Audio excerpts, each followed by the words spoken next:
Bapak Ibu yang dikasihi oleh Tuhan, sekali lagi saya mau mengajak kepada kita semua. Gereja ini adalah gereja yang saya katakan sekali lagi, saya tidak peduli masa lalumu. Kamu harus tahu, gembalamu ini tidak pernah kepo tentang masa lalumu. Karena saya pun juga punya masa lalu yang tidak berkenan di hadapan Allah. Tapi satu hal yang saya mau dari kalian, mulai hari ini dan ke depan, jadilah anak Allah yang menyukakan hati Bapa. That's it. Amin. Beri tepuk tangan untuk Tuhan. Siapa yang mau berjanji di hadapan Tuhan, jadi anak Tuhan yang baik mulai hari ini? Angkat tanganmu tinggi-tinggi. Kat malaikat catat dong. Tinggi-tinggi, lebih tinggi lagi. Berikan tepuk tangan untuk Tuhan. Haleluya. Bapak Ibu, jadi anak Tuhan, jadi pengikut Kristus. Jadi kesenangan Bapa itu enggak gampang.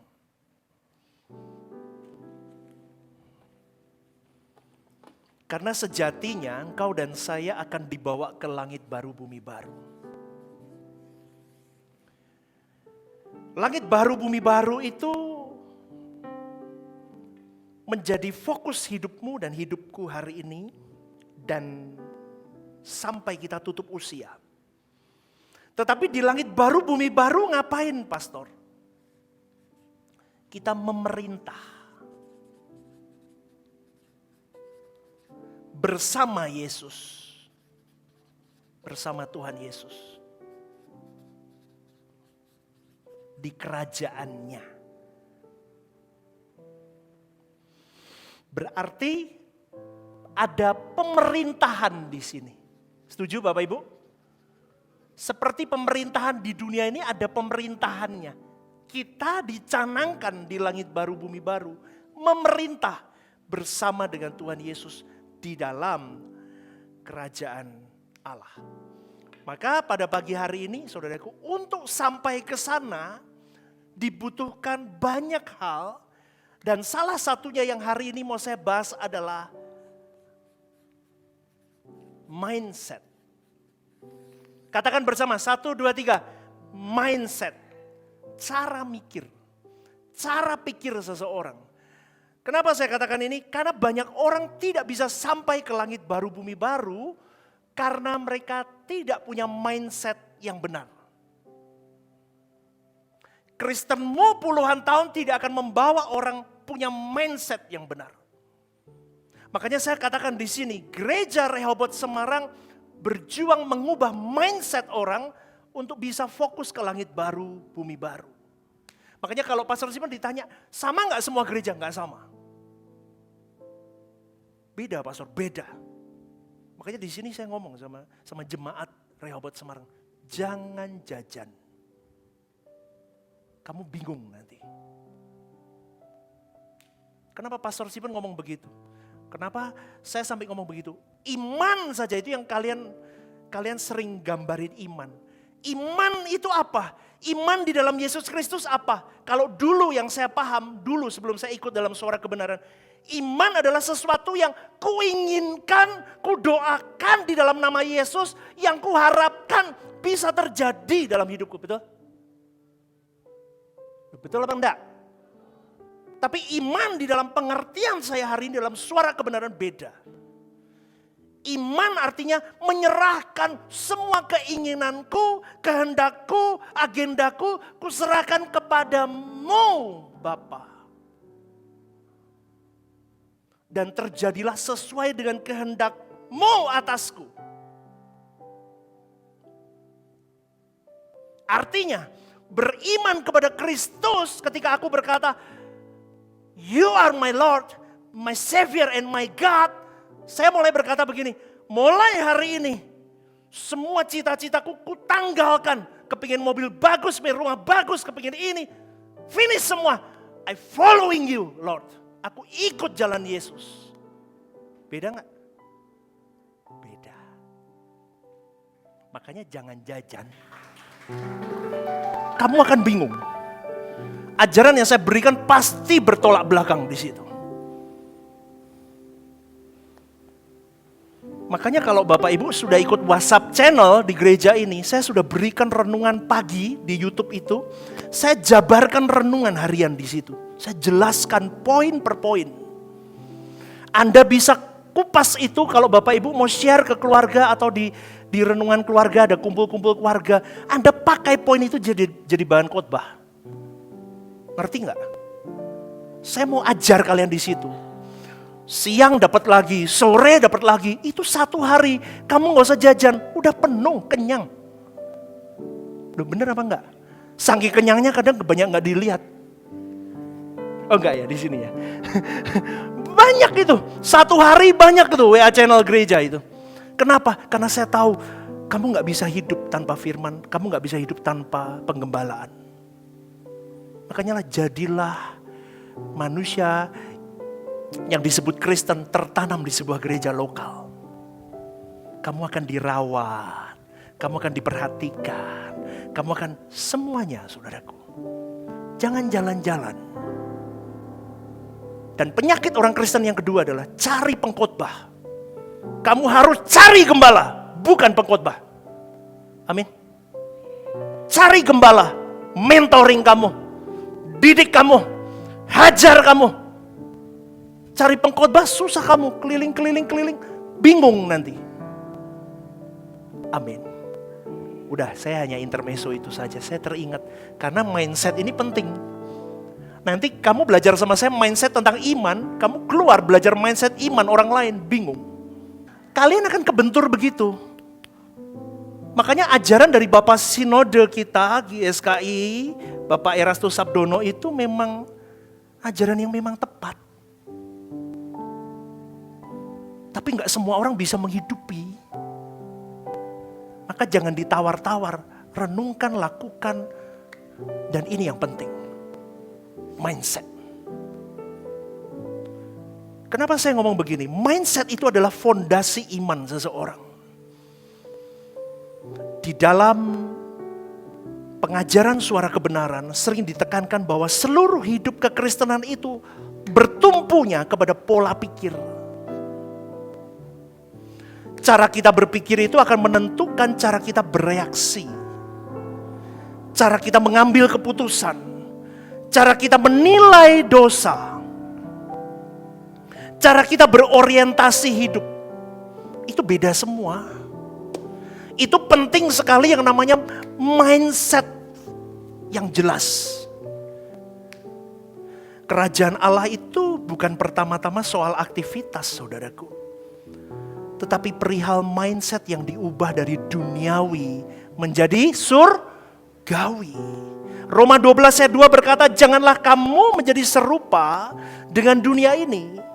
Tetapi berubahlah oleh pembaharuan budimu, sehingga kamu dapat membedakan manakah kehendak Allah, apa yang baik, yang berkenan kepada Allah, dan yang sempurna. Kerajaan Allah itu adalah pemerintahan Allah atas pikiran dan orientasi hidup manusia. Saya ulang, Bapak Ibu dengar baik-baik.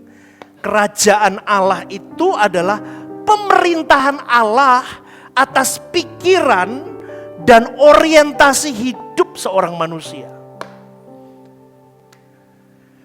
Makanya nanti saya akan bahas mindset kerajaan Allah atau bangsawan surgawi. Loh pastor, kan aku belum mati, aku masih di bumi ini. Betul, semenjak kau di bumi, kamu sudah punya mindset kerajaan Allah. Supaya nanti kamu bisa real di kekekalan sampai ke sini. Amin gak Bapak Ibu? Kalau enggak bisa. Lah ini yang mau saya ajarkan. Ketika pola pikirmu tidak berubah, kamu akan tetap beragama, hanya beragama. Tetapi tidak akan pernah menjadi serupa Kristus. Mindset. Saya sering menekankan begini, hidup kekristenan itu bukan sekedar aktivitas rohani, berkhotbah, menyanyi, pelayanan ini, pelayanan itu. Bukan hanya itu, tetapi perubahan struktur natur atau batin seseorang. Terutama mindsetnya berubah, pola pikirnya berubah, yang akhirnya akan mengubah natur hidup manusia itu sendiri dan akan mengubah karakternya. Dan akan diakhiri dengan mengubah nasib kekal manusia itu sendiri. Dengan cara dia mengentaskan dirinya ke dalam keselamatan kekal di langit baru, bumi baru. Anda kalau ngikutin begini ya, Anda akan tahu betapa pentingnya sebuah pikiran. Karena menurut saya pribadi, pola pikir yang salah adalah akar dari seluruh dosa. Akarnya dari pikiran. Kalau kita punya pola pikir yang salah, itu adalah akar dari gagalnya kerohanian kita. Dan kebutaan kerohanian kita dimulai dari pola pikir yang salah. Maka boleh saya katakan mindset adalah cara manusia memahami Allah, kehendak Allah, perasaan Allah, pelukan Allah. Mindset itu untuk kita manusia bisa memahami tentang diri kita sendiri juga. Dan tentang dunia. Hati-hati saudaraku, mindset itu menentukan responmu. Keputusan hidupmu, respon hidupmu, standar moralmu, dan kualitas keselamatanmu. Wah ngeri loh, betul. Menentukan apa? Respon. Menentukan responmu, keputusanmu.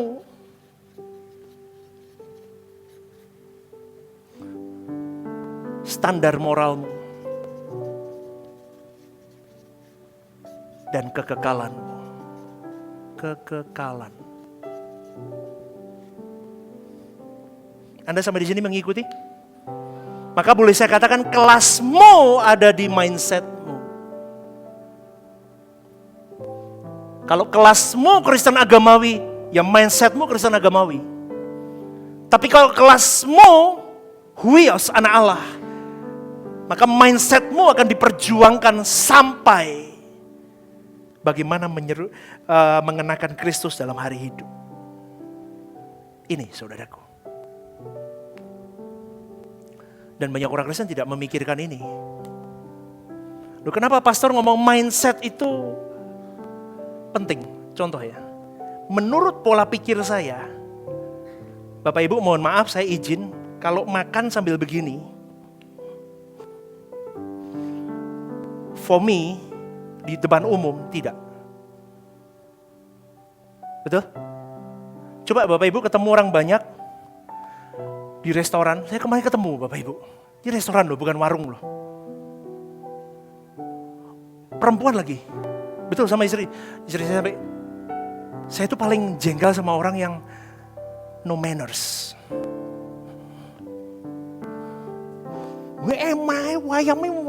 Mulutnya. Saya Bapak Ibu, for me, mindset saya, norak banget sih. Lu bisa aturan gak? Ini tempat umum. Lu mau di rumah mau gitu gak apa-apa, terserah. Buat saya, mindset saya, di tempat umum ataupun tidak di tempat umum, makan yang sopan. Saya sedang mengajarkan anak-anak saya melihat cara saya sopan. Pakai sendok, pakai garpu. Enggak cuma pakai sendok, nanti tumpah-tumpah. Dua-dua pakai. Selesai cuci piring. Itu mindset. Standar moral.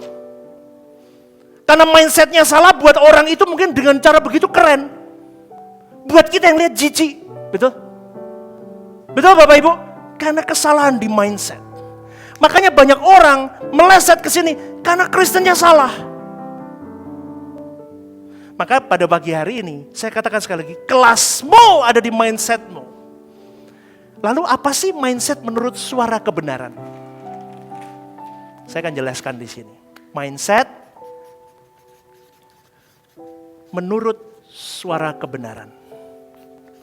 Itu apa? Yang pertama adalah, mindset itu adalah kepercayaan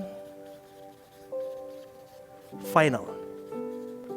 Yang di dalamnya ada fiber karakter yang minggu lalu saya jelaskan, dileburkan di dalam Tuhan. menjadi sebuah kepercayaan final. Mindset menurut suara kebenaran adalah cara kita memandang Tuhan.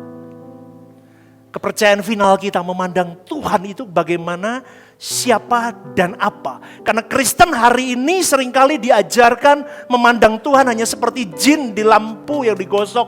Dia minta, tidak pernah memberi. Kok diem? Pelaku ya? Kok diem? Pelaku ya? Minta kesembuhan, minta, tapi ditantang, beri hidupmu. Wih, mundur. Seperti anak muda yang kaya itu. Bagaimana caraku bisa mengiring Tuhan? Jual semuanya dan ikut aku. Wah, mundur dia. Banyak orang Kristen begitu. Maka bagaimana kau memandang Tuhan? Itu mindset dalam suara kebenaran. Mindset dalam suara kebenaran adalah caramu memandang Tuhan itu bagaimana, nilai-nilai norma-norma yang kau anggap benar itu apa. Dan keyakinan moral yang menguasai batinmu itu apa. Itu mindset dalam suara kebenaran. Dan standar hidup yang membentuk respon otomatismu. Orang dalam suara kebenaran, puk. Firman berkata apa? Ampuh. Berapa kali? 7 kali 7 tok, 49 kali tok berarti ya. Berapa kali? Artinya apa? Tidak terhingga. Pop ampuni, pop ampuni, pop ampuni, pop ampuni. Itu jadi respon otomatis. Itu dimasukkan ke mindset. Pum, gak balas. Pum, gak balas. Makanya di GSKI, dengar baik-baik saudaraku. Ada ajaran yang luar biasa. Diam. Yuk bareng 1, 2, 3. Diam. Ini yang paling jago cewek. Biasanya bapak-bapak ya, betul ya. Kalau baru mutung kan diam. Betul apa enggak betul? Didukung sama sinode GSKI, tambah diam dia nanti. Ya, diam. Lah, inilah yang saya katakan saudaraku, kepercayaan final kita. Cara kita memandang Tuhan final. Cara kita menganggap nilai-nilai kehidupan itu final. Contohnya apa? Aku gak harus merit. Kalau gak ada jodoh yang memang menurutku takut akan Tuhan dan tepat dan bibit-bobot-bebet di dalam kebenaran Tuhan belum, lebih baik aku gak merit. Final. Tapi kalau ada, aku merit. Amin. Lemes ini, gak berani. Anak muda, orang wani mengaminkan ini. Aku masih kontrak, belum punya rumah sendiri. Gak apa-apa. Jangan jadi beban. Itu mengganggu kamu ketemu Tuhan. Amin. Aku gak punya mobil bagus, aku gak bisa keliling dunia, aku gak punya gadget terbagus. Gak apa-apa. Itu final. Dan itu dibuat sampai moral-moral umummu pun udah ngelewatin moral umum. Jangan membunuh, jangan berzina, jangan bersaksi dusta, jangan. Udah lewat. Jadi sesuatu yang memang sudah otomatis. Nih, mindset suara kebenaran. Maka saya menyebutnya sebagai structure untuk inner structure, struktur batin. Ditata ulang. Di gereja ini kamu bisa menata ulang, saya ajarkan itu saudaraku. Karena mindset bukan sekedar apa yang kita tahu, tetapi apa yang kita yakini sebagai kebenaran final di dalam Tuhan, dalam hidupku. Itu mindset di dalam suara kebenaran, artinya begitu. Yang kedua, mindset di dalam suara kebenaran adalah kunci untuk masuk keselamatan kekal. Bapak Ibu masih bisa baca tulisan saya ini? Masih ya, gak apa-apa. Ini memang aslinya saya jadi dokter tuh. Tapi malah jadi pendeta ya. Menurut suara kebenaran Bapak Ibu, seseorang bisa beragama Kristen, tetapi seringkali masih punya mindset dunia. Akibatnya dia tidak mengerti pentingnya apa itu holiness, kekudusan. Nggak ada. Coba Bapak Ibu, orang Kristen di luar ajaran suara kebenaran seringkali tidak fokus dengan ini. Tetapi kalau di suara kebenaran kita dididik terus, digodok tiap hari, ini aja masih seringkali tidak kudus hidup kita. Kekudusan. Maka kalau orang masih punya mindset dunia, kata suara kebenaran, hidupnya terus dikendalikan oleh egonya. Dan karakternya tidak pernah berubah. Puluhan tahun jadi Kristen, puluhan tahun jadi pendeta, masih mata duitan. Makanya pendetamu tuh gak mata duitan loh, bersyukur kamu. Betul? Saya gak mata duitan loh. Saya gak pernah nempel orang kaya loh di sini. Pernah orang kaya saya tempelin di sini. Saya mau jalan-jalan Pak. Oh pasti keluar. Tapi saya gak pernah lakukan itu. Karena buat saya, kalau mindset saya gak berubah, jemaat yang saya layani, para pelayan Tuhan gak berubah. Wong saya berubah aja kalian gak berubah-berubah. Betul gak? Capek saudaraku. Kadang saya mulai berpikir, orang model begini kalau tidak benar-benar memahami mindset dalam suara kebenaran, dia akan tidak berubah karakternya dan nanti dia tidak layak masuk kerajaan Allah. Karena itu saudaraku, mengubah mindset adalah bagian dari pertobatan. Katakan amin. Bertobat, metanoia. Berubah pikiran kita, berubah arah hidup kita. Roma 12 ayat 2 tadi berkata, janganlah kamu menjadi serupa dengan dunia ini. Tapi berubahlah oleh pembaharuan budimu sehingga kamu dapat membedakan mana kehendak Allah, apa yang baik, apa yang berkenan di hadapan Allah dan yang sempurna. Dan yang ketiga, dalam suara kebenaran, mindset itu harus mindset Kristus. Mau tidak mau, menjadi serupa Kristus itu harus terjadi dalam hidup orang percaya. Kalau kamu dan saya tidak ada progres maju, mengenakan karakter Kristus, cara berpikir Kristus, semua hal tentang hidup Kristus, maka kamu dan saya bukan disebut Kristen. Kristen yang palsu yang sedang kita jalani. Karena mau tidak mau, mindset Kristus akan membawa kita menghidupi apa yang menjadi kehendak Bapanya. Dan mau tidak mau, mindset Kristus akan memenjarakan kau dan saya di dalam kesucian hidup. Dan mau tidak mau, mindset Kristus akan membawamu dan membawaku bertumbuh di dalam ketaatan yang radikal. Yesus itu taat radikal. Oke, 3 poin ini saudaraku, mindset suara kebenaran. Kepercayaan final, kunci masuk keselamatan kekal, dan mindset Kristus. Ini arti mindset menurut suara kebenaran. Anda memahami ini? Amin. Baru setelah Anda berjuang di sini, memahami, baru orang akan tumbuh. Lahir yang namanya mindset kerajaan Allah.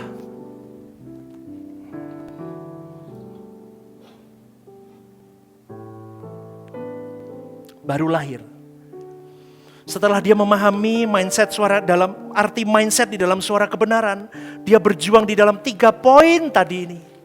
Oh, aku ini kepercayaan finalku, maka mulai ku tata norma-norma hidupku, tujuan hidupku, makna hidupku, fokus hidupku, siapa kebahagiaanku, untuk apa aku hidup, mulai ditata ulang, mulai dirubah arah. Firman masuk dalam hidupnya, final. Jangan munafik Bapak Ibu. Mumpung aku willing ini. Jangan munafik. Kemunafikan itu akan menghancurkan hidupmu. Apa adanya saja sama Tuhan. Amin. Ini tidak dimarahi. Jawab positif. Kok wedi gitu rasanya.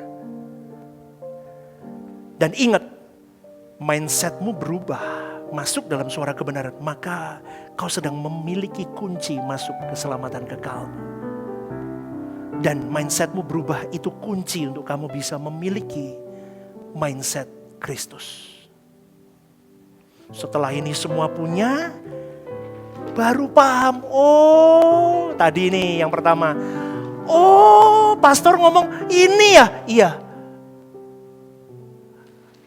Untuk masuk sana? Iya. Untuk masuk sana harus punya mindset kerajaan. Halo? Punya mindset kerajaan Allah.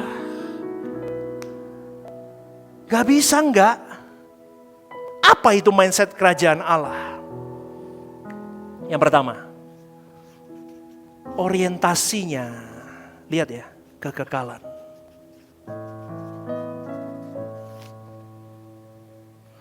Orang yang punya mindset kerajaan Allah, dia berpikir di dalam orientasinya kekekalan. Ini saya katakan saudaraku, ini inti ajaran suara kebenaran. Inti dari SK. Ini. Orientasinya kekekalan. Jadi begini, segala keputusan hidupmu mulai ditimbang dalam perspektif begini. Apakah yang kulakukan, yang kubeli, yang kuingini, yang kunikmati, semuanya bernilai kekal atau tidak? Yang kulakukan ini bernilai kekal apa enggak? Ada dua nih, anak muda nih. Clubbing apa? Ikut pelayanan di gereja. Kalau clubbing, nilai kekal nggak? Mungkin joget terus kamu sampai langit baru bumi baru. Gedek ini terus sampai langit baru bumi baru. Tapi kalau kamu ikut pelayanan, nilainya kekal nggak? Nah itu pilihan. Baca firman, apa dengerin Spotify? Wah males dengerin Spotify. Anak muda sekarang kupingnya budek terus, ditutupin terus kan Bapak Ibu? Di rumah begitu juga nggak? Buntel gini terus dengerin apa? Atau kamu mau baca firman? Atau kamu mau dengerin lagu-lagu rohani yang membangkitkan dirimu? Ini. Pilihannya di situ. Apakah ini bernilai kekal atau tidak? Apakah ini menyenangkan Tuhan apa enggak? Orientasinya kekal terus. Ini nyenengin Tuhan enggak aku lakuin begini? Aku balas dia nyenengin Tuhan enggak?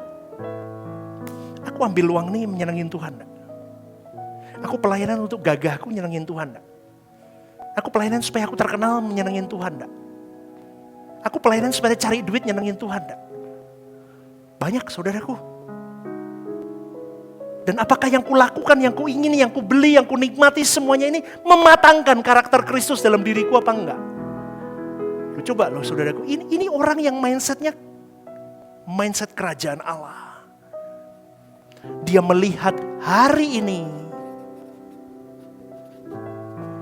dalam perspektif kekekalan.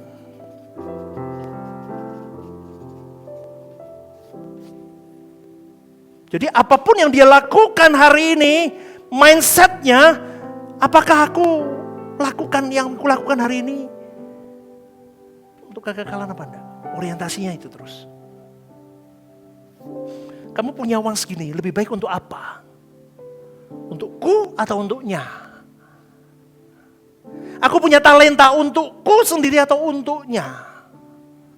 Aku punya waktu diberi sama Tuhan untukku atau untuknya? Yang kedua, dia punya pikiran begini, aku bukan lagi warga dunia, tapi aku warga kerajaan Allah. Bukan lagi warga dunia. Maka pola pikir dunia menyebar kalau pola pikir dunia mengejar kenyamanan hidup. Kepuasan, pencitraan, prestasi hidup. Wah rasanya biar hebat dipandang orang. Tapi pola pikir kerajaan Allah dia berubah. Dia lebih mengejar dia lebih masuk kepada holiness movement. Mau kalang kabut kayak apapun dia lawan dengan holiness movement. Orang kalau belajar mengekang hati, pikiran dan jiwanya. Dia masuk di dalam kekudusan saudaraku. Lama kelamaan. Diam dan tidak membalas seperti yang Yesus katakan, Bapa ampuni mereka karena mereka tidak tahu apa yang mereka perbuat. Itu akan menjadi gaya hidup lifestyle kita. Kenapa? Karena aku tahu, aku warga kerajaan Allah. Aku tinggal di bumi hari ini itu punya misi. Seperti alien kalau dikirim, kalau dalam cerita-cerita itu kan ada alien dikirim ke bumi, katanya begitu. Katanya begitu, betul gak Bapak Ibu? Kok ora ngerti loh, aku ngomong mudeng apa enggak sih? Kan ceritanya begitu tuh di TikTok di mana-mana. Katanya alien dikirim ke bumi untuk sesuatu. Sampai-sampai di zaman Mesir dulu sudah ada gambarnya alien. Ya, betul enggak? Betul enggak? Ada misinya di bumi ini. Kamu dan saya sama. Tapi kita bukan alien. Amin. Kita makhluk yang luar biasa di mata Allah. Kita punya misi menyelesaikan kehendak Allah di bumi ini. Apa itu? Misinya jiwa-jiwa. Nah ini yang saya selalu katakan.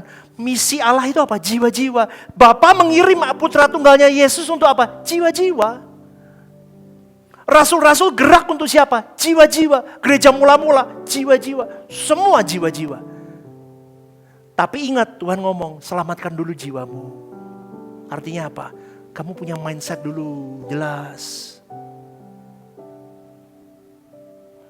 Jangan si buta menolong si buta. Kecemplung kali. Amin. Melek dulu. Maka di sini tak bawa melek kamu. Kristenmu harus melek. Ngerti? Oh ngono ta. Paham aku sekarang. Orientasiku bukan kekekalan tapi kenyamanan di dunia. Belum berarti kamu. Kok bisa pastor? Lecik motor duiten no. Ayo. Hal simpelnya begini. Ini kan musim hujan. Kalau kerja ada cuan 100 juta. Banjir pun kamu terabas enggak? Hah? Terabas 1M tambah diterabas 2M. Pakai itu apa? Bantal karet jalan enggak? Jalan, yang penting cuan 2M. Ke gereja pelayanan Gerimis City mangkat enggak? Loh, sik toh, jawab dulu jujur. Enggak usah dijawab di mulut, ngomong dalam hati. Ora. Nah, berarti ketika kamu ngomong ora, orientasimu belum kekal. Loh, pastor kok ngakiminya begitu? Orang ngakimi. Ini real hal simple. Jangankan hujan deras, banjir. Gerimis loh. Saya kalau Rebu tuh deg-degan Bapak Ibu. Gerimis sih. Dari pagi itu saya sudah seperti reporter cuaca Bapak Ibu. Pagi melek, mendung. Lihat ya, celelean loh. Tuhan itu ngasihnya Rebu sama Kamis mendung mesti. Lihat, perhatiin omongan saya. Dulu ibadah suara kebenaran itu hari Kamis, hujan terus. Rebu sekarang, ya mirip. Saya pagi mesti tak cek, wah mendung. Saya sudah ngomong, yang kim udan iki engko. Pelayan Tuhan ini kebanjiran apa ora mangkat iki engko. Betul. Tapi coba kalau, makanya kemarin saya tanya, kalau kerja berani gak bolos? Banjir Pak. Oh tetap berangkat. Takut dipotong gak? Tapi sama Tuhan gak kelihatan, gak takut kamu dipotong berkat hidupmu. Halo? Tapi izin. Oh gak bisa, gak berangkat. Nah ini. Saya gak nyindir, saya cuma ngomong fakta Bapak Ibu. Ya jadi kalau yang tersindir ya berubahlah. Ya. Terus apa? Bedanya apa? Itu tadi. Pola pikir dunia itu hanya tentang dirinya. Tapi pola pikir kerajaan Allah. Dia kejar kekudusan, dia kejar ketaatan, dia kejar penyempurnaan karakter. Dia kejar hati seorang hamba. Karena dia hanya memikirkan apa yang menjadi kehendak rajaku. Dah ini dua ini aja mindsetnya kerajaan Allah. Amin, paham? Paham, oke saya lanjut lagi. Tepuk tangan dulu untuk Tuhan. Dah ya, saya balik ya. Oke. Bapak Ibu, ciri orang yang memiliki mindset kerajaan Allah itu bagaimana?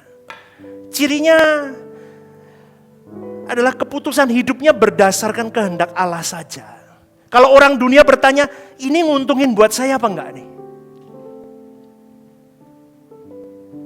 Makanya kalau ada orang pelayanan, saya tuh volunteer loh. Saya volunteer loh. Untung saya masih mau pelayanan. Itu mentalnya tidak bisa dipakai itu. Betul. Itu model begitu ya, nggak bisa dipakai. Loh aku ki volunteer loh, aku rak dikei PK loh. Misal begitu kan banyak begitu. Loh untung loh aku tuh datang, itu mental yang nggak baik. Makanya di gereja ini saya tidak ajarkan itu. Bagaimana kamu jadi hamba Allah? Hamba Allah itu memberi hidup, mati untuk Tuhanmu. Bukan mencari keuntungan di situ. Volunteer kalau wah aku begini loh, ini wah itu susah. Saya ajarkan di sini konsep kita melayani hati Bapa itu sampai di titik ini nyenengin Tuhan apa enggak yang kulakukan? Bukan ini menguntungkan saya atau tidak. Hidupnya akan tunduk total kepada kehendak Allah. Karena keselamatan adalah tunduknya kehendak manusia kepada kehendak Allah. Ini mustahil kalau mindsetmu tidak berubah. Keselamatan Bapak Ibu, dengar baik-baik. Keselamatan terjadi ketika kehendakmu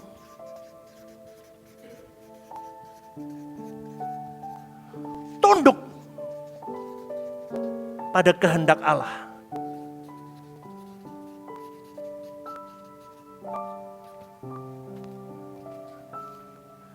Ini baru terjadi.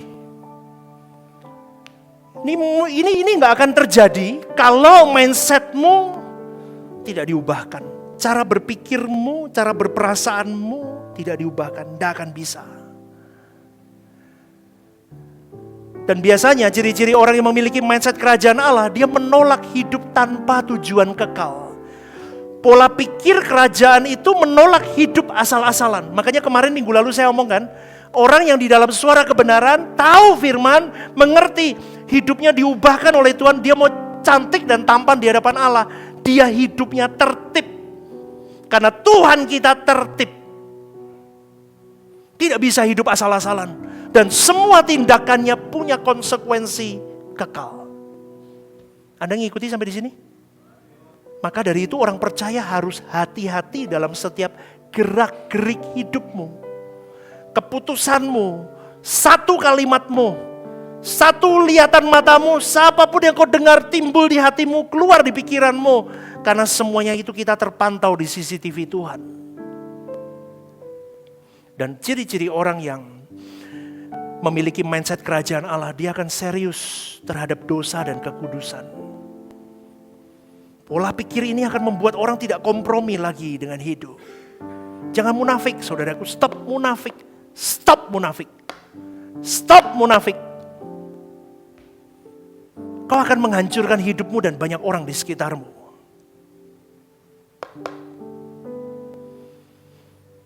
Dan orang ini tidak, kalau orang punya pola pikir kerajaan, dia tidak kompromi dengan dosa. Dia tidak kompromi dengan kekudusan sembarangan. Dia tidak menunda pertobatan.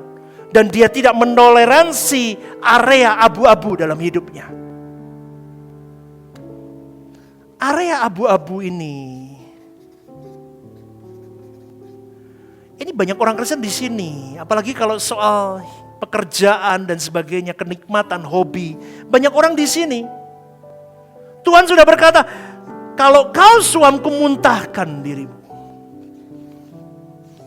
Mau hitam-hitam, mau putih-putih. Dan hidup, biasanya hidup dalam kesucian. Orang yang punya mindset kerajaan Allah, dia akan hidup dalam kesucian sebagai lifestyle-nya. Bukan kewajiban loh ya. Tapi itu kebutuhan hidupnya.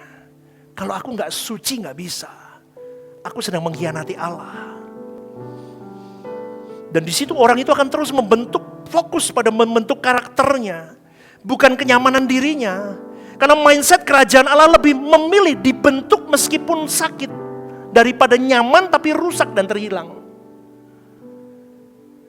Dia berjuang, aku mau mengenakan karakter Kristus. Itu dirubah mindsetmu. Semua, karena kita itu lahir dengan keluarga yang sudah salah. Saya takut loh Bapak Ibu, tentang mindset ini saya takut sekali. Karena kita bisa ke neraka gara-gara mindset kita. Dan pelayanan kita bisa tidak diberkati Tuhan, pekerjaan kita tidak dipimpin Tuhan, hidup kita bisa berantakan karena mindset. Mindset itu pengaruh sekali. Pernikahan bisa hancur karena mindset. Anak bisa rusak karena mindset.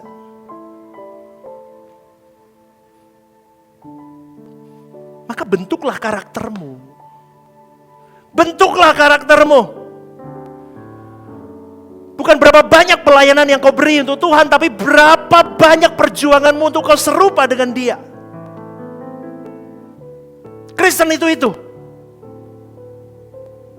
Bisa main keyboard nih sampai merem-merem sampai begini. Tapi kalau kamu tidak hubungan sama Tuhan, percuma. Saya khotbah teriak-teriak begini sampai uratnya mau putus begini. Tapi kalau saya tidak punya hubungan sama Tuhan, tidak merubah karakterku, tidak merubah mindsetku, percuma. Ini badut rohani yang sedang ngomong tapi munafik hidupnya. Betul? Kamu mau nonton badut rohani tiap minggu? Mau, namanya badut Stephen Lim. Gak mau kan? Saya dulu berubah. Saya dulu diremukkan sama firman. Saya dulu kasih jalan buat kalian. Ini loh caranya. Ikuti. Supaya kamu berubah. Makanya saya ngomong begini Bapak Ibu. Supaya kalian segera-geralah. Change your mindset. Change your character. Karena kamu ini sudah dirubah identitimu. Kamu yang gak paham. Identitimu setelah Yesus mati di kayu salib. Kamu anak bebas. Bebas dari dosa tapi tidak bebas dari Tuhan. Kamu jangan mikir kamu bebas seenak hidupmu. Kamu bebas dari setan tapi kamu tidak bebas dari Tuhan. Kamu dibelenggu dengan satu kuk. Kamu anak tebusan. Kau ikuti mauku. Jadi saudaraku, kalau kau tidak menundukkan kehendakmu kepada kehendak Allah, kamu belum anak Allah. Kamu masih liar. Dan saya berdoa di tempat ini, berjuanglah. Dan orang yang punya ciri mindset kerajaan Allah, dia stabil hidupnya. Pikirannya diperbarui terus di dalam Tuhan. Aku aman, aku nyaman, aku damai, aku penuh sukacita di dalam-Mu Allahku. Meskipun kehidupanku gonjang-ganjing seperti telur di ujung tanduk, aku tetap stabil.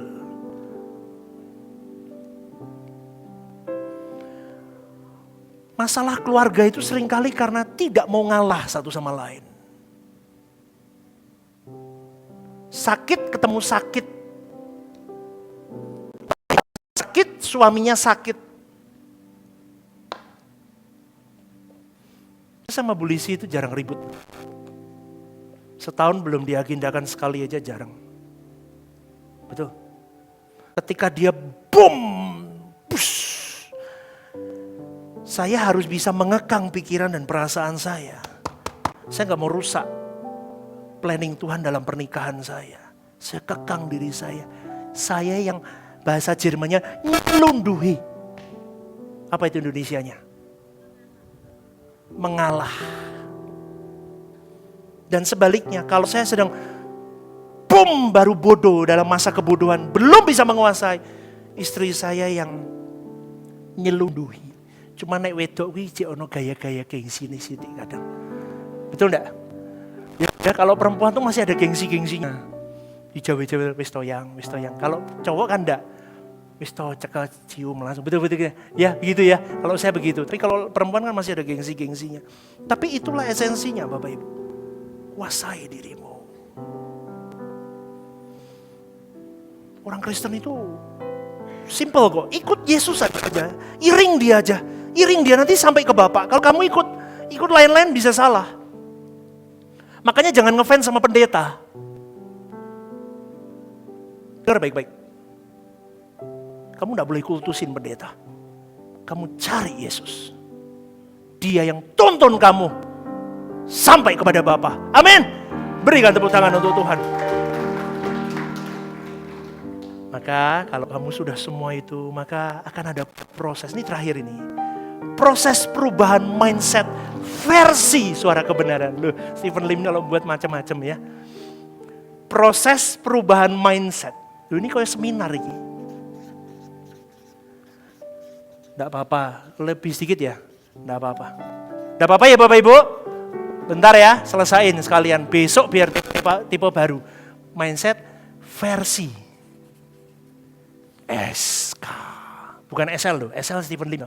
Kalau ini SK, suara kebenaran. Seret, oke. Yang pertama, proses perubahannya gimana pastor? Yang pertama, total surrender. Penyerahan total.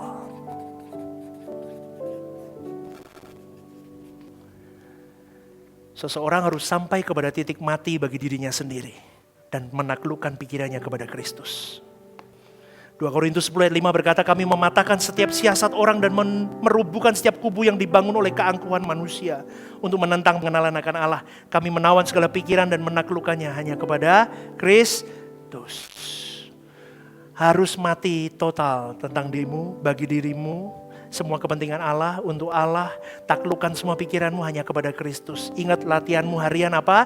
Cek motivasimu hidup, cek tujuanmu hidup, cek caramu berpikir, cek caramu berperasaan. Itu penting. Coba tayangin yang nomor 1, gambar. Sebelumnya. Nah. Untuk menjadi manusia baru, man of God, saudaraku. Ini kita awalnya dari manusia yang berdosa. Manusia berdosa, rohnya punya sifat Adam pertama yang berdosa. Roh Kudus tidak bisa tinggal di dalamnya karena ada sifat dosa dalam diri manusia.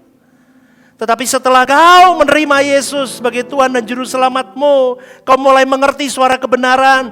Apa itu tujuan dari suara kebenaran? Kau mulai mengerti orang yang percaya Yesus rohnya bukan lagi membawa sifat Adam pertama, tetapi memiliki sifat Kristus yang tidak berdosa.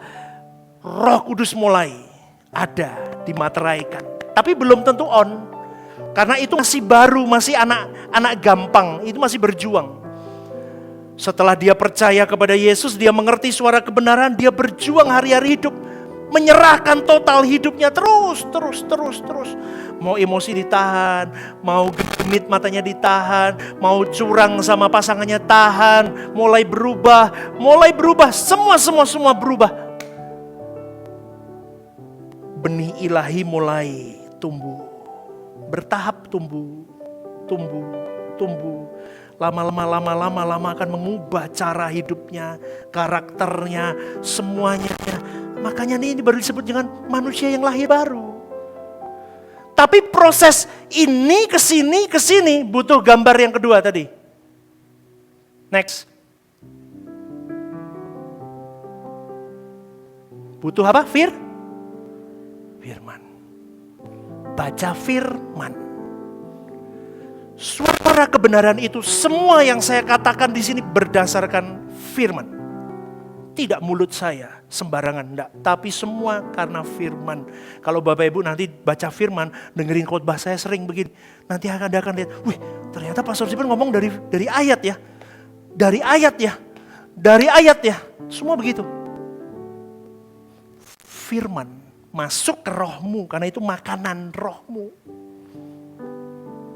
Roh Kudus kerja, hidupkan firman itu. Bersama dengan dirimu, berjuang jatuh bangun sambil ada pembaharuan pikiran, mindsetmu. Terus. Sampai tadi saya ngomong tuh, kepercayaan finalmu berubah, dibentuk ulang. Amin Bapak Ibu.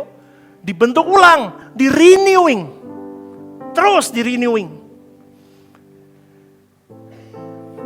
Maka keselamatan dalam Kristus Yesus melalui Bapa kita, dari Bapa kita, Elohim Yahweh, itu akan memberikan kepadamu dan kepadaku kemampuan untuk hidup di atas rata-rata, all out, stand out. Orang dunia ngomong, orang Kristen awam ngomong begini, gak mungkin hidup kudus, tapi kalau kau sudah memahami alur ini, kita punya capability untuk hidup kudus. Katakan amin. Hidup kudus, oh mungkin. Kalau dulu papa saya tuh sukanya ngepal Bapak Ibu.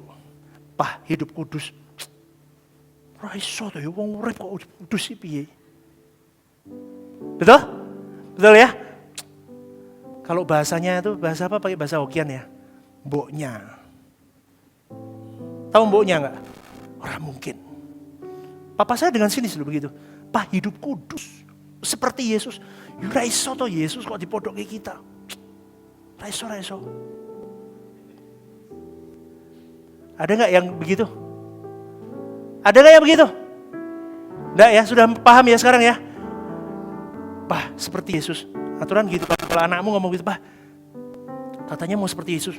Ayo kita berjuang. Sekarang saya malu khotbah begini tuh kalau di jalan marah tuh, katanya seperti Yesus. Dedi, isin aku. Tiwas ngebut-ngebut, di Seleb City ngamuk loh. Betul? Bapak-bapak begitu enggak? Di Seleb City, tapi saya nutupi. Katanya seperti itu. Udah, aku enggak marah, tapi kelihatan matanya katanya begitu. Kan kita orang karo jangan tetap gas-gasannya kelihatan. Itu. Capability hidupku.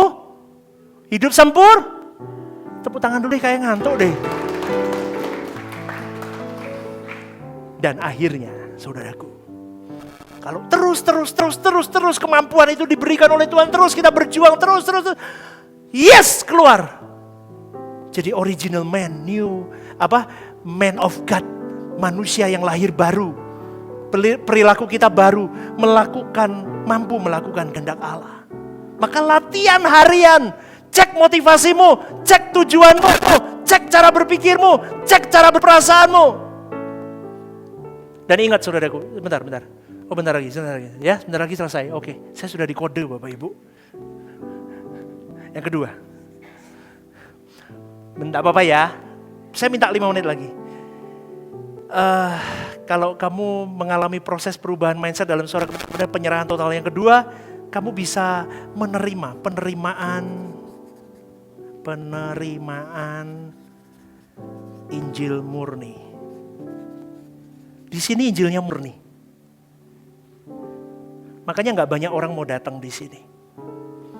Duduk 2 kali datang, angel, pinggir. Angel. Banyak loh yang begitu. Pendeta ini napak rak sikile. Oh, napak Bu, Pak, saya napak.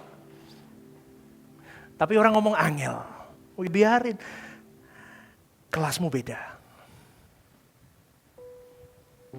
Makanya saya ngomong sama anak-anak, para multimedia semua, kamu ini dia sibuk ini.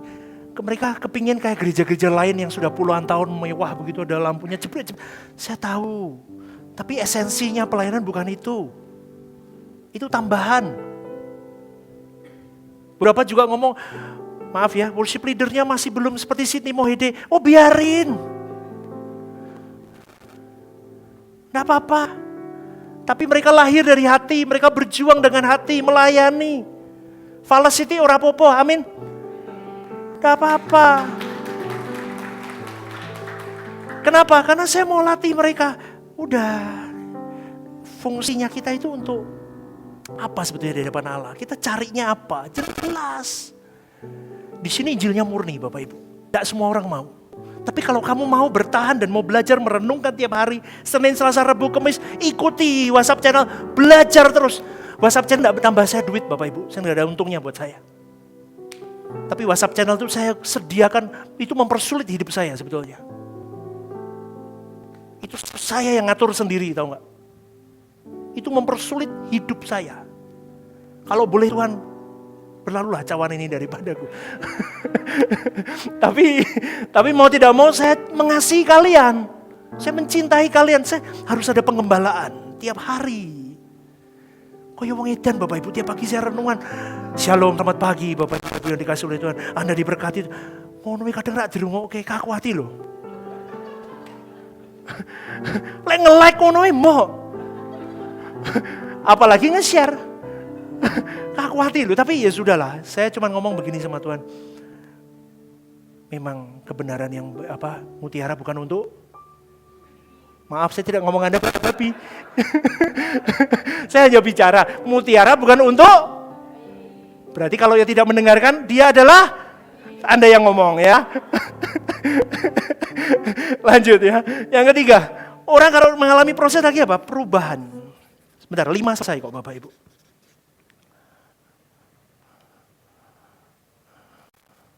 Perubahan dari spiritual. Melalui apa? Doa, puasa. Orang yang mengalami proses mindset itu dimulai dari penyerahan total, penerimaan Injil murni, dan dia mulai ada disiplin rohani lah, jelasnya begitu. Dengan doa dan puasa, mulai terus. Dia matikan hawa nafsu. Sudah punya jangan beli. Amin gak? Hawa nafsu tidak selalu tentang seks dan sebagainya. Tentang pornografi tidak, tapi tentang keinginan diri. Makan cukup sepiring. Kamu makan sepiring tidak akan mati. Paling yang ngeleh-ngeleh Siti. Tapi cukup, lapar sedikit oke. Biasa kuasai dirimu, kendalikan dirimu. Ketika kau makan, ketika kau mau beli barang, sudah cukup, ada cukup. Matikan nafsumu, tundukkan egomu, buka hatimu di dalam keheninganmu bersama dengan Roh Kudus. Latih disiplin mentalmu, pikiran-pikiran negatif mulai dipotong, dimatikan, pikiran duniawi mulai dimatikan, dikeringkan, pikiran egois dikeringkan. Masuk dalam puasa, puasa itu mengekang Bapak Ibu. Tahun depan kita running deh, doa puasa, jos terus jalan. Saya akan canangkan itu. Amin. Berarti tahun depan semuanya badannya lebih kurus. Kalau Jemaat Rehoboth Semarang tahun depan tambah gemuk, berarti kamu tidak ikut puasa saya. Ya, bisa konangan itu, bisa ketahuan. Ya. Dan yang keempat, biasanya orang akan mengalami ketaatan yang radikal, ketaatan radikal. Setiap kebenaran harus dipraktekkan sampai menjadi kebiasaan baru. Menurut psikologi, 63 hari kita lakukan kebiasaan yang sama tiap hari akan jadi sebuah habit. Dan habit itu lama-lama jadi karakter. Maka hiduplah dalam ketaatan kecil setiap hari. Mindset terbentuk dari kebiasaan kecilmu, bukan dari momen-momen besarmu. Dan jadikan kehendak Allah sebagai standar keputusanmu. Tanya tiap hari, ini nyenengin Tuhan apa enggak? Ini nyenengin Tuhan apa enggak? Ini nyenengin Tuhan apa enggak? Dan yang kelima, orang yang mengalami proses mindset itu dalam suara kebenaran, dia akan tidak anti pergumulan dan penderitaan.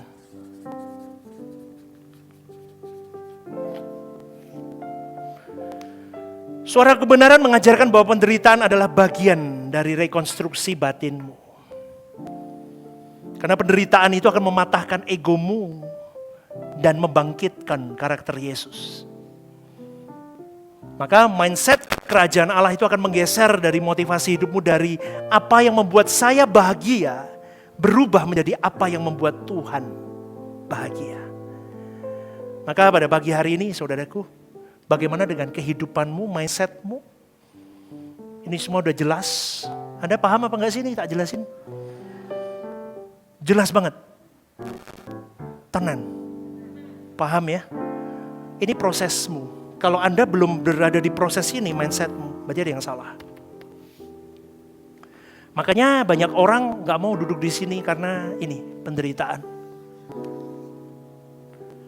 Kalau saya ajarkan ketika kau mengalami pergumulan dan penderitaan, saya tidak katakan tangking untuk pergi. No, itu gak dewasa. Ketika ada masalah, ada pergumulan hidup yang berat sekalipun, itu adalah momen indah di mana Tuhan sedang merajut cerita cintanya kepadamu. Nah, itu momen kamu tangkap momen itu. Saya 2022 sampai 2024, 2025 lah masih. Tapi sekarang sudah jauh lebih baik. Itu momen di mana saya dirajut oleh Tuhan. Ini kakak perempuan saya tahu hidup saya dulu. Mana mau saya Stephen Lim suruh begini dulu. Itulah ya. Ini konyol buat saya. Tapi kehidupan saya diubahkan Tuhan karena ini. Ini pemahaman saya Bapak Ibu. Ini pemahaman saya. Ini semua tadi yang saya jelaskan adalah pemahaman saya bersama dengan Tuhan saya. Maka serahkan total hidupmu. Makan Injil murni. Injil murni itu yang model apa sih pastor? Ya model begini, sakit, menyakitkan, menyulitkan, memberatkan, seakan-akan tidak mudah dilakukan. Ya seperti itu. Dan di situ butuh yang namanya apa? Disiplin rohani. Kamu harus punya waktu berdoa, puasa, matikan semua keinginanmu. Bangun mentalmu. Taat. Taat saja. Yesus itu taat. Kau dan saya harus taat. Kalau nggak taat, kita bukan pengikut Kristus. Dan jangan anti pergumulan, jangan anti penderitaan. Penderitaan itu bagian dari hidupmu dan hidupku mengiring Yesus. Kenapa? Coba tunjukin ke saya di Alkitab, ada nggak orang yang mengiring imannya kepada Yesus, hidupnya baik-baik saja dan mudah? Tidak ada. Ada? Ada? Tidak ada. Berarti jangan pernah anti penderitaan. Jangan pernah anti pergumulan. Saking antinya Bapak Ibu, orang dengar begini, khotbah kok mati-mati terus. Kemana kamu? Ke Rehoboth Semarang. Kok dikhotbahi Stephen Lim mati meneh. Ini kakak saya bawa pasukan berapa itu dulu? Duduk di sini dengar khotbahnya. Protol satu-satu. Kenapa? Khotbahnya mati. Yang kedua, kesucian Kenapa? Enggak bisa, hidupku enggak suci. Ya kapan kamu enggak mau hidup suci? Mau sampai kapan? Sampai kamu di ruang ICU, kamu baru ngomong mau hidup suci, terlambat. Tuhan enggak murahan. Dari sekarang, dari sehat tubuhmu, dari kau bisa memilih untuk tidak mencintai Tuhan, tapi aku memilih mencintai Tuhan, itu baru Tuhan akan hormat, angkat topi kepada imanmu. Amin. Siapa yang mau berjuang dengan saya? Rubah mindset kita mulai hari ini. Amin ya. Berikan tepuk tangan untuk Tuhan. Yuk bangkit berdiri. Haleluya.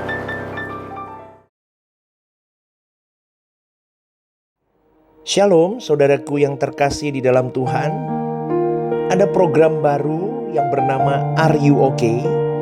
Ini adalah program yang memang diadakan bagi saudara-saudari yang rindu atau ingin didoakan. Mungkin saudara-saudari sedang mengalami pergumulan-pergumulan hidup yang sulit, yang berat, menghadapi masalah-masalah yang tidak mudah. Saudara-saudari bisa klik di formulir online yang tertera atau scan barcode di situ. Anda bisa tuliskan di sana apa yang menjadi pergumulan masalah Anda yang ingin didoakan. Tujuannya satu, Anda tidak merasa sendiri. Saya sendiri akan mendoakan beserta tim yang akan menangani ini. Saya akan mendoakan di dalam mesbah-mesbah doa kami. Tujuannya satu, supaya saudara-saudari merasa ada yang support, tidak sendirian berjalan menghadapi beratnya kehidupan ini. Ini kerinduan saya, kita berbagi kasih secara nyata, dan kiranya program baru ini bisa menjadi berkat untuk kita semua. Tuhan Yesus memberkati.